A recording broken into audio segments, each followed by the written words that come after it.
Bismillahirrahmanirrahim. Dan tak sendiri nih sahabat, Hanan bersama dengan Ustadz Haji Gojali selaku Kepala SMA IT Ashifa Boarding School Wanareja. Assalamualaikum Ustadz. Waalaikumsalam warahmatullahi wabarakatuh. Gimana kabarnya hari ini? Alhamdulillah Sehat ya? Iya, Masya Allah. Alhamdulillah. Kita hari ini akan membahas tentang fikih ya Ustadz ya? Iya betul. Betul. Insya Allah. Maka mungkin bisa langsung saja Ustadz. Tak berlama-lama kita langsung bahas Ustadz. Monggo silakan. Insya Allah. Bismillahirrahmanirrahim. Alhamdulillahirabbil alamin. Alhamdulillahilladzi arsala rasulahu bil huda wa dinil haq liyudhhirahu 'ala dini kullihi wa kafa billahi syahida. Asyhadu an la ilaha illallah wahdahu la syarikalah wa asyhadu anna Muhammadan 'abduhu wa rasuluhu alladzi la nabiyya ba'da. Wa qala Allah ta'ala fi kitabihil karim wa huwa asdaqul qailin a'udzu billahi minasyaitonir rajim. Ya ayyuhalladzina amanu kutiba alaikumus siyam kama kutiba alal ladzina min qablikum la'allakum tattaqun. Shadaqallahul azim wa shadaqa rasuluhul karim wa nahnu ala dzalika minasyahidin wasyakirin. Sahabat-sahabat El-Sifa yang dimuliakan Allah Subhanahu wa taala, alhamdulillah segala puji hanya milik Allah Subhanahu wa taala. Pada sore hari ini kita bisa saling menyapa melalui siaran radio ini dan juga beberapa live streaming ya di radio El-Sifa TV, kemudian di Instagram Ashifa Boarding School dan Instagram Ashifa Wanareja. Alhamdulillah di sore hari ini Allah Subhanahu wa taala masih memberikan kesempatan, masih memberikan kesehatan kepada kita semua, masih memberikan kemampuan kepada kita semua, meskipun sama-sama kita tahu bahwa hari-hari ini memang kita tengah diuji oleh Allah Subhanahu wa taala dengan adanya virus COVID-19, dan mudah-mudahan ini tidak menyurutkan langkah kita, tidak mematahkan semangat kita tetap optimis dalam mengisi hari-hari Ramadan ini lebih optimal, mengisi hari-hari Ramadan ini dengan tetap semangat bisa memaksimalkan apa saja yang bisa kita raih kebaikan-kebaikan di bulan Ramadan ini. Nah, sahabat-sahabat El-Sifa yang dimuliakan Allah Subhanahu wa taala, di kesempatan yang berbahagia ini izinkan saya menyampaikan materi nanti dan setelah penyampaian materi nanti akan ada sesi tanya jawab, dan berkaitan dengan fikih Ramadan atau fikih siam ini memang banyak ya, dan saya membatasi pada kesempatan hari ini yaitu terkait dengan panduan optimalisasi Ramadan, atau saya memberikan judul 7 panduan agar saum kita optimal meskipun kondisi kita di tengah-tengah wabah ataupun ujian virus COVID-19 ini. Nah, bisa kita lihat di beberapa referensi yang ada terkait bagaimana supaya saum kita optimal. Ya, ini mumpung baru hari kedua ya, setelah kemarin hari pertama, kemudian sekarang hari kedua saum Ramadan. Nah, ini biasanya masih semangat. Nah, supaya semangatnya tetap bisa bertahan konsisten sampai akhir Ramadan, nah ini ada beberapa poin yang perlu kita perhatikan, dan ini bisa kita lihat ya di beberapa buku fikih ya, di beberapa referensi buku fikih ya. Ada 7 panduan atau ada 7 poin yang ingin saya sampaikan, yang ingin kami sampaikan di kesempatan yang berbahagia ini. Yang pertama adalah bahwa Ramadan itu setiap tahun kita mengalaminya.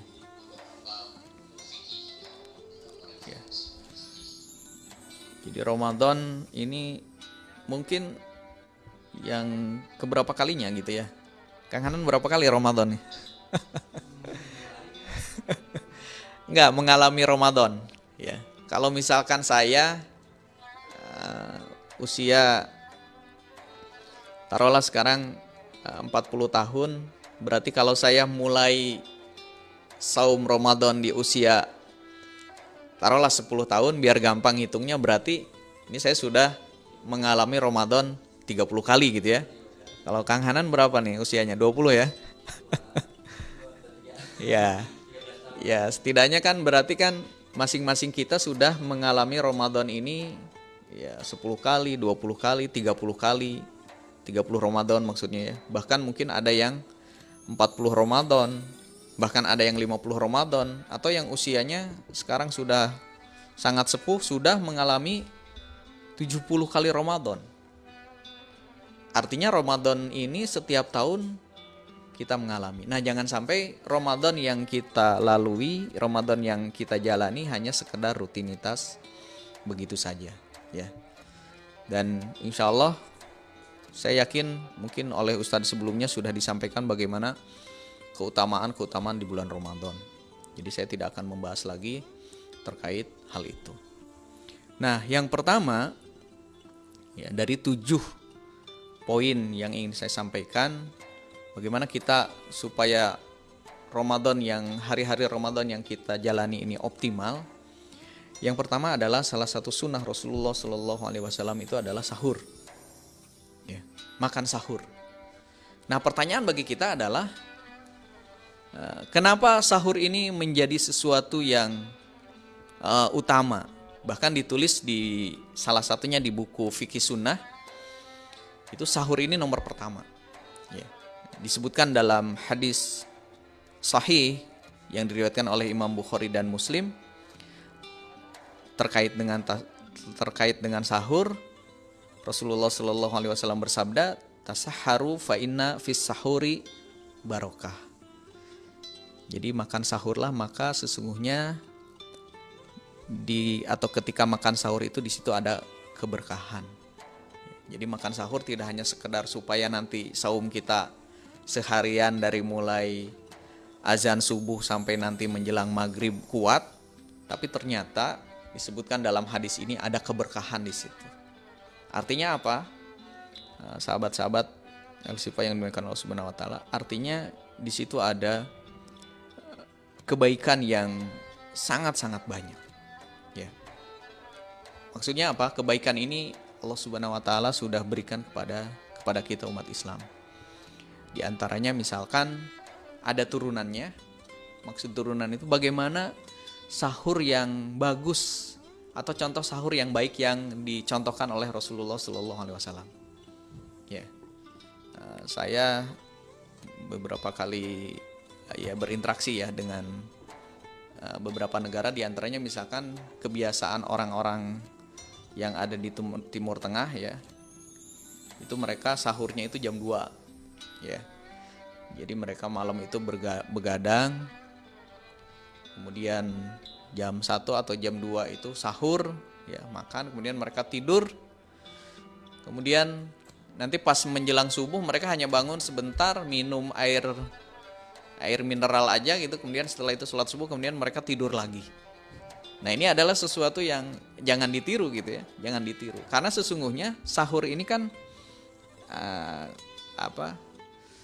ada contohnya gitu ya. Nah, contoh yang diajarkan Rasulullah sahur itu adalah jaraknya itu kurang lebih ya, kalau kita konversi di waktu kita ya setengah jam lah sebelum subuh gitu. Atau 50 ayat lah, kalau disebutkan dalam hadisnya itu 50 ayat. Jadi setara dengan 50 ayat membaca Al-Quran, tidak nyampe setengah jam ya, mungkin 15 menit, 30 menit lah. Jadi jangan juga sahur ini terlalu pagi gitu, jam 2, jam 1 udah sahur gitu. Nanti keburu lapar lagi gitu. Ya. Nah, kemudian dari sisi kesehatannya ya tadi ya, supaya aktivitas kita selama Ramadan tetap sebagaimana biasa, fit gitu ya, tetap menjalankan aktivitas kita ya, walaupun sekarang kan kondisinya stay at home gitu ya, di rumah aja. Tapi di rumah aja juga bukan berarti tidur aja gitu ya. Banyak hal yang bisa kita lakukan, aktivitas-aktivitas positif yang bisa kita lakukan. Nah ini sahabat, mudah-mudahan poin yang pertama ini bisa kita sama-sama perhatikan. Lanjut, poin yang kedua adalah takjil. Takjil ini menyegerakan berbuka ya. Maksudnya apa? Bahwa menyegerakan berbuka ini diantara sunnahnya. Dan cara berbuka juga dicontohkan ya. Jadi cara berbuka ini bukan langsung ajang balas dendam gitu, tidak ya. Tapi cara berbuka itu mulai dari minum air mineral dulu. Rasulullah mencontohkan dengan kurma ya, atau yang manis-manis dulu. Jadi kondisi tubuh tidak kaget. Nah ini yang akan membuat nanti ketika malamnya kita melakukan aktivitas ibadah yang lainnya, membaca Quran, kemudian sholat tarawih ya, dan ibadah-ibadah yang lainnya bisa kita lakukan. Karena awalnya itu dari cara kita berbuka seperti apa. Nah kalau misalkan berbuka langsung dengan nafsu kita kan, kalau berbuka langsung gorengan gitu ya, langsung yang dingin-dingin. Nah itu biasanya kurang bagus ya menurut kesehatan, dan memang panduan dari Rasulullah Shallallahu Alaihi Wasallam sendiri menganjurkan berbuka itu dengan cara seperti tadi, misalkan dengan yang manis-manis ataupun dengan air mineral dulu, supaya kondisi tubuh kita tidak kaget ya. Nah jangan sampai juga ada yang memang berbuka berlebih-lebihan ya, sehingga akhirnya dia tidak bisa melakukan apa-apa, dan ya sudah, justru bukan sehat ya. Karena saum ini harusnya membuat orang sehat, tetapi karena pola cara sahurnya atau cara berbukanya tadi tidak mengikuti apa-apa yang disunahkan oleh Nabi kita, Nabi Muhammad SAW, akhirnya tidak bisa optimal. Nah kemudian yang ketiga ya, yang ketiga ini sangat penting ya bagi kita, bahwa di hari-hari Ramadan ini, saya kira ini sudah disampaikan oleh Ustadz yang sebelumnya ya. Jadi di bulan Ramadan ini dari waktu pagi sampai malam itu adalah waktu-waktu dikabulkannya doa, waktu-waktu makbul, waktu-waktu istijabahnya doa oleh Allah Subhanahu wa taala. Nah, maka ketika kita nanti sebentar lagi menjelang berbuka juga, ketika kita berbuka maka kita juga jangan sampai ketika azan ini kita lupa untuk berdoa. Karena ketika azan itu, jadi setelah azan kita doa sejenak gitu ya, kemudian kita baru berbuka, ini sangat-sangat dianjurkan oleh Rasulullah Sallallahu Alaihi Wasallam. Ya. Misalkan doa-doa yang masyhur, ya. Ada yang mengatakan Allahumma lakasumtu wa bika amantu ala rizqika aftartu birahmatika ya arhamar rahimin, atau doa yang lainnya lagi yang menurut para pakar hadis ya, yang lebih dianjurkan adalah zahabad dhama'u wabtalatil uruq wasabatal ajru insyaallah. Nah ini doa-doa yang bisa kita bacakan, atau kalau tidak hafal dengan bahasa Arabnya ya kita bahasa Indonesia nggak apa-apa.